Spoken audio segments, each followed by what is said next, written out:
코로나19 확진자를 수용하고 치료할 병상과 의료 인력이 절대적으로 부족한 실정입니다. 근데 사실 이분들의 전부 다 계약직입니다. 1,600억 원에서 1,900억 원에 특히 감염 관련된 예산들을 배정을 많이 했다거나 이런 부분들도 발견할 수가 없는 상황이라서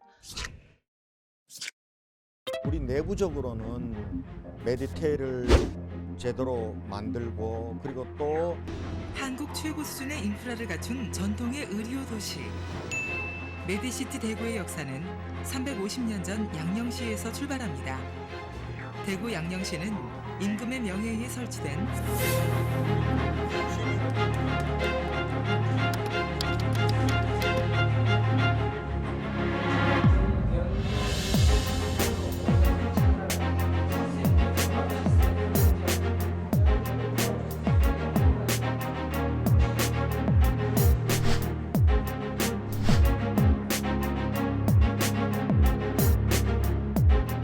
역시나 지금 지역에서도 메르스 사태 때 대구시가 그때 환자가 발생했을 때 잘했다고 자재찬을 하면서 왜 잘하겠다는 약속을 했지만은 세월이 지나서 지금 그 코로나19 사태가 이렇게 발생을 하고 보니 여전히 병상은 국가에서 지정한 음악 병상은 겨우 5개 정도 더 늘어난 10병상 정도고 구체적으로 봐도 당시에 대구의료원 안에 있던 예를 들면 5개 병상이 개선되었다거나 왜냐하면 1인실은 하나밖에 없고 2인실이 2개 있는 총 5개 병상인데요. 네. 이런 음악 병상들이 개선됐다거나 이런 것들은 사실 없었고 확인을 하니까 5개 정도 더 늘릴 거라고 얘기를 했었고 네. 그 끝난 그 시점에 저희가 평가회의나 이런 것들 했었거든요. 네.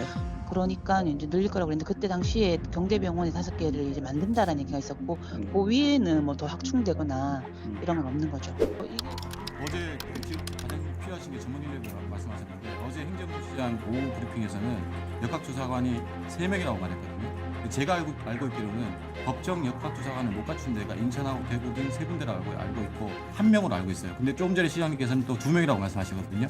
정확하게 어떻게 된 겁니까? 법정 역학조사관. 정확히 말씀드리면 네.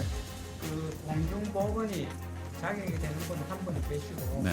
그다음에 우리 공무원 중에서 교육을 이수하신 분이 2분. 그 소위 말하는 법적으로 갖춰야 될 역학조사관의 수준은 제가 알기로는 1명이라고 알고 있거든요. 대구 같은 경우에는 원래는 2명이잖아요. 그래서 1명이 부족한 상황은 맞죠. 네, 그러니까 정확하게 말씀을 드리면 3명은 아니고 법정 역학조사관이 지금 1명이 있어가지고 그 기준을 못 채우고 있는 상황으로 저는 알고 있거든요. 그 기능 대신하려고 네. 우리 공무원들이 교육을 받고 역학조사관 기능을 하고 그러니까 그게 이제 평상시에 제가 말씀드리는 거는 그런 법정 역학조사관이 충분히 이제 갖추지 못하다 보니까 이런 일이 발생했을 때 기민하게 대응할 수 없는 상황이라는 걸 제가 말씀드리는 거예요. 지금은 그 상황을 넘어섰고 네네. 지금까지 1명 이렇게 할 때는 그렇게 문제가 없었습니다. 그리고 공중보건이 자격증을 갖고 있는 이 분을 지금 현재의 여러 가지 그분에 대한 보수라든지 이런 부분들을 가지고 모시기 굉장히 어려운 부분이 있습니다. 그래서 저희가 시도지사 협의회에서 정부에 이 규정을 완화해 줄 것을 요청해 놓은 상황이라는 것을 말씀드리고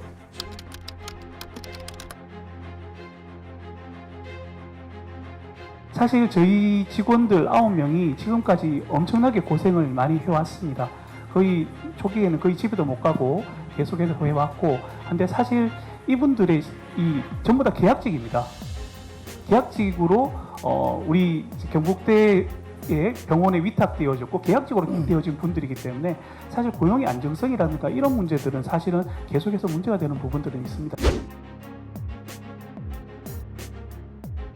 해마다 1,600억 원에서 1,900억 원의 보건 분야 예산을 써왔는데 이는 전체 예산의 2%대에 불과합니다. 토목공사 예산은 꾸준히 증가했습니다. 대표적인 SOC 사업인 수송 및 교통 예산은 2015년 7천억 원에서 5년 만에 9,700억 원으로 대폭 늘었습니다. 전체 예산의 11에서 13% 안팎입니다. 또 이후에 대구시가 그렇다면은 이제 실질적으로 그 공공의료와 관련된 특히 감염 관련된 예산들을 배정을 많이 했다거나 이런 부분들도 발견할 수가 없는 상황이라서 정말 이 말뿐인 이런 그 정책 약속 아니냐 이런 생각을 합니다. 네. 비용 대비를 따진다면은 뒤로 밀릴 수밖에 없는 사안들 같거든요. 언제 발생할지 모르고 오늘 그런데 평상시에는 필요한 것들이 아니고 발생해야지만 필요한 것들이다 보니까 대구시가 사실 정책 순위에서 뒤로 밀리는 게 아닌가 싶고요. 발생했을 때 막상 하려면은 결국은 이렇게 부족하거나 없거나 이런 상황이 되다 보니 좀 더 이게 그러니까는 뭐 투자 대비 이런 효율성을 따질 문제가 아니라 공공의료 차원에서 본다면은 갖춰야 될 부분이라고 생각을 하고 비용을 따질 문제는 아니라고 생각합니다. 지난 2009년 메디시티 대구 선포 이후 이른바 돈이 되는 의료 관광, 의료 산업에만 치중한 나머지 시민들의 건강과 직결되는 보건 분야에는 소홀했다는 지적이 나오고 있습니다. 나중에 끝난 이후에 아마 지원단이 어떤 역할을 했고 또 어떤 부분들이 개선이 되어야지 향후에 이런 사태에서 좀 더 역할들을 할 수 있을지는 좀 더 객관적인 평가가 이루어져야 될 것이라고 생각합니다.